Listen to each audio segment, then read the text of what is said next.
സ്കൂളിലും കളിസ്ഥലത്തുമൊക്കെ വെച്ച് കുട്ടികൾ തമ്മിൽ വഴക്കും പ്രശ്നങ്ങളും ഉണ്ടാകുന്നത് സ്വാഭാവികമാണ്.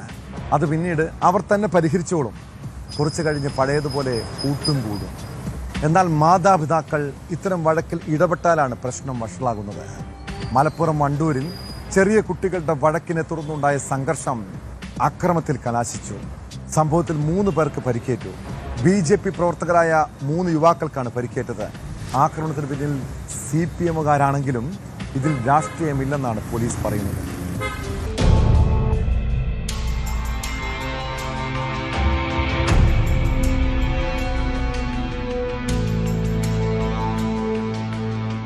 ചെറിയ കുട്ടികൾ തമ്മിലുണ്ടായ വഴക്കിൽ രക്ഷിതാക്കൾ ഇടപെട്ടതോടെ വലിയ സംഘർഷമുണ്ടാവുകയായിരുന്നു. കാപ്പിൽ സ്വദേശികളായ വിശാഖ്, ജിതിൻ എന്നിവരും ജിനേഷ് രാജും തമ്മിലാണ് ഏറ്റുമുട്ടലുണ്ടായത്. 3 പേർക്കും പരിക്കുണ്ട്. വിശാഖ്, ജിതിൻ എന്നിവരുടെ കൈക്കാണ് വെട്ടേറ്റത്.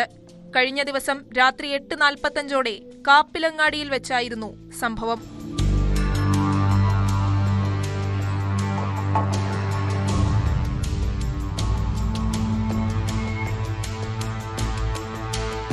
വിശാഖിന്റെ പരിക്ക് ഗുരുതരമാണെന്നാണ് വിവരം.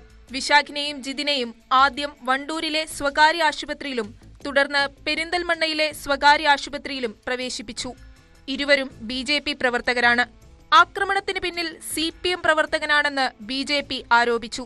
എന്നാൽ രാഷ്ട്രീയ സംഘർഷമല്ലെന്നാണ് CPM നിലപാട്. ജിനേഷ് രാജ് മഞ്ചേരി മെഡിക്കൽ കോളേജ് ആശുപത്രിയിൽ ചികിത്സയിലാണ്. ഇയാൾക്കെതിരെ വധശ്രമത്തിന് കേസെടുത്തിട്ടുണ്ട്. സംഭവത്തിൽ പോലീസ് അന്വേഷണം തുടങ്ങി.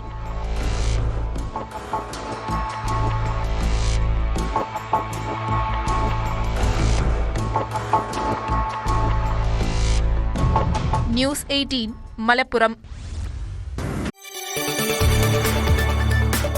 കൂടുതൽ വാർത്തകൾക്ക് news 18 Keralam YouTube channel subscribe ചെയ്യുക.